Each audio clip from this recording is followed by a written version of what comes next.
Quand vous dégustez votre verre de vin, je pense que le plus souvent, vous prenez quelques notes. Donc quelques notes sur un bout de papier, sur votre téléphone, ou bien vous prenez des notes un peu plus formelles, plus structurées et plus complètes, en établissant par exemple une fiche de dégustation, comme celle-ci que je vous montre ici, que vous retrouvez à la page 185 de mon livre, mais que vous avez aussi sous la vidéo dans le kit du dégustateur en ressources gratuites, une petite fiche de dégustation. Bref, il existe plein de fiches de dégustation. Je pense que si vous suivez cette chaîne, vous prenez des notes sur le vin en utilisant éventuellement une fiche de dégustation. Et puis, il existe aussi des manières un peu plus rapides, plutôt qu'une fiche de dégustation détaillée, qui consiste à noter quelques sensations dominantes pour vous rappeler du vin que vous dégustez. Je ne sais pas si vous vous souvenez de cette technique, j'ai déjà partagé dans une autre dégustation. Je vous mets le lien sous la vidéo. Aujourd'hui, ce dont je vais vous parler, ce n'est pas de la fiche de dégustation ou de la prise de notes sous forme comme ça de texte, mais c'est plutôt d'une approche originale et complémentaire de prendre des notes sur le vin sous forme d'une représentation graphique, donc une représentation complètement visuelle. Et ce petit dessin que vous allez tracer en quelques instants dans vos dégustations, c'est ce que j'appelle l'étoile de la dégustation. Parce que c'est une forme d'étoile, je ne suis pas allé chercher très loin pour le nom. L'étoile de la dégustation. Alors, si vous me connaissez, si vous suivez cette chaîne, vous savez que je fais régulièrement des représentations graphiques de la bouche du vin. On goûte un verre de vin, et puis il y a des dominantes. Donc, les deux dominantes pour un vin blanc, c'est l'acidité et l'onctuosité. Et les trois axes pour le vin rouge, les trois dominantes, c'est acidité, onctuosité et tanin.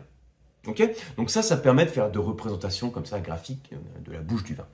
Mais ce que je vous propose en fait dans l'étoile de la dégustation, c'est de ne pas s'arrêter simplement à la bouche du vin, mais aussi de prendre en compte la phase visuelle et olfactive. C'est une approche que je vous avais déjà introduite dans une vidéo précédente dans laquelle je vous parlais de l'appellation Quincy.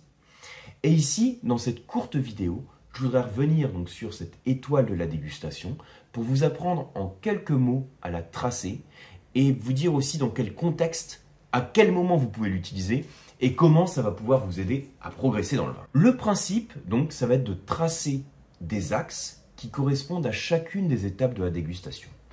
Je vais avoir un axe pour l'œil qui va correspondre à l'intensité colorante. Ça veut dire que, donc là j'ai un vin rouge, quand je déguste un vin rouge, j'ai des vins rouges qui sont plus ou moins pâles ou plus ou moins foncés. Ça, c'est l'intensité colorante. Même chose pour le vin blanc. Donc, je vais l'évaluer sur cet axe. Ensuite, par rapport au nez, je vais évaluer l'intensité aromatique. Donc, il y a des verres de vin où, quand j'approche le verre, il est au niveau du menton, je perçois déjà plein d'arômes. Donc là, le nez est prononcé. Donc, on peut dire que l'intensité aromatique est forte, si vous voulez. Et dans d'autres cas, j'ai besoin de chercher les arômes, j'ai du mal à les retrouver, même en mettant mon nez dans le verre, donc le verre est plutôt fermé. Enfin, le vin est plutôt fermé, donc l'intensité aromatique va être plus faible. Donc, vous voyez les deux axes, la intensité colorante pour l'œil et intensité aromatique pour le nez.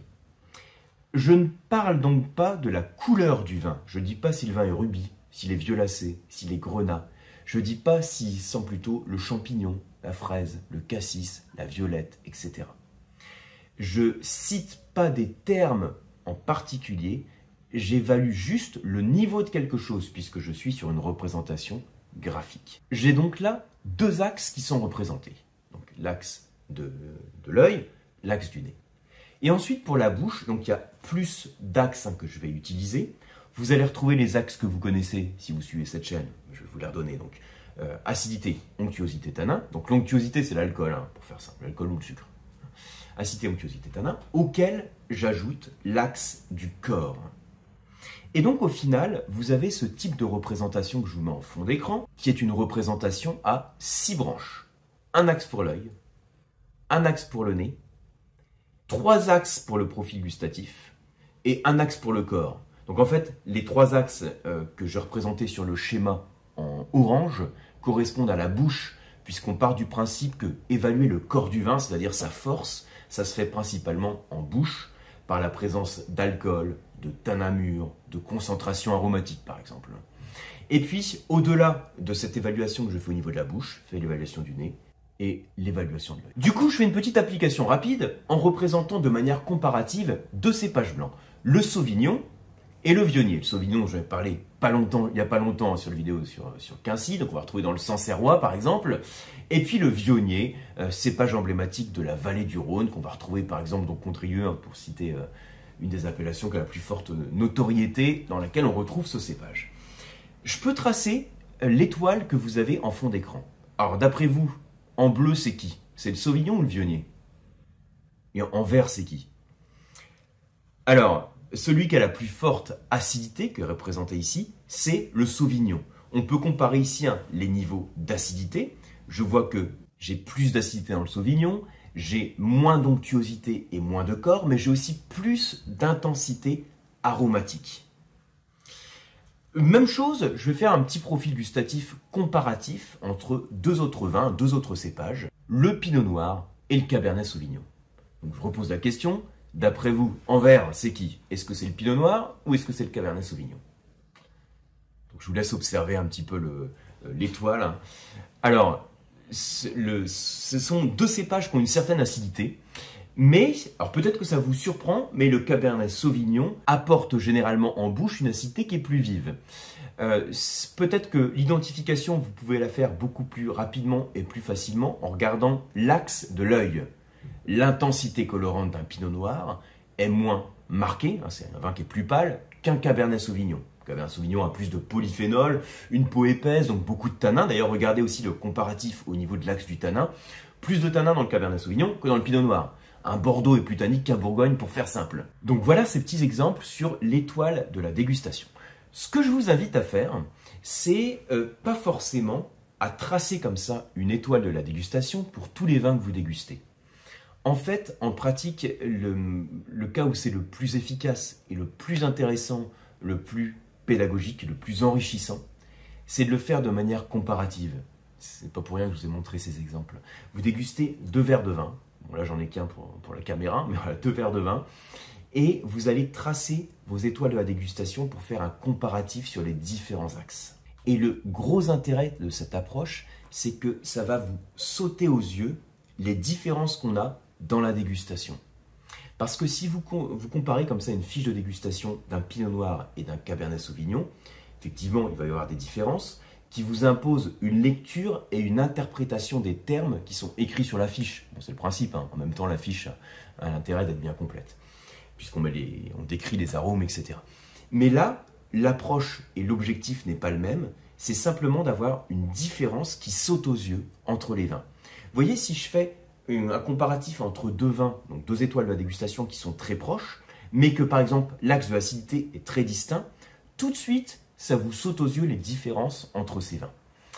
Par expérience, je vous déconseille de tracer plus de 3 représentations de vins sur une même étoile de la dégustation.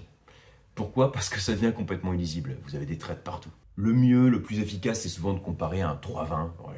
J'ai fait des représentations avec 2 vins, mais vous pouvez faire une représentation de 3 vins pour bien voir les différences. Donc maintenant, les travaux pratiques pour vous, c'est sur vos prochaines dégustations, faites en sorte de tracer cette étoile de la dégustation.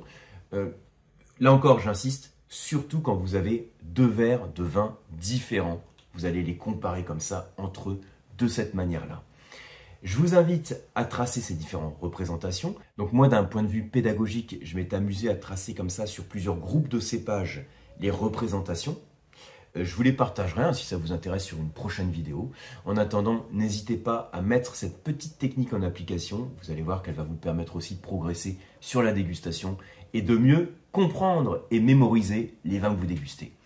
Merci de liker la vidéo, de vous abonner, de la partager, c'est comme ça que ça fait connaître la chaîne. Et puis, on se retrouve sur les cours et les certifications sur le site LeCoam. Je vous rappelle que je vous propose ces cours et ces certifications aussi bien en présentiel, donc à Paris et à Aix-en-Provence, mais aussi à distance. Les certifications que je vous propose sont pour la plupart prises en charge par le CPF. Et puis, si vous souhaitez déguster régulièrement dans un club de dégustation, eh bien, on se retrouve sur mon club du dégustateur. À très bientôt et santé à vous.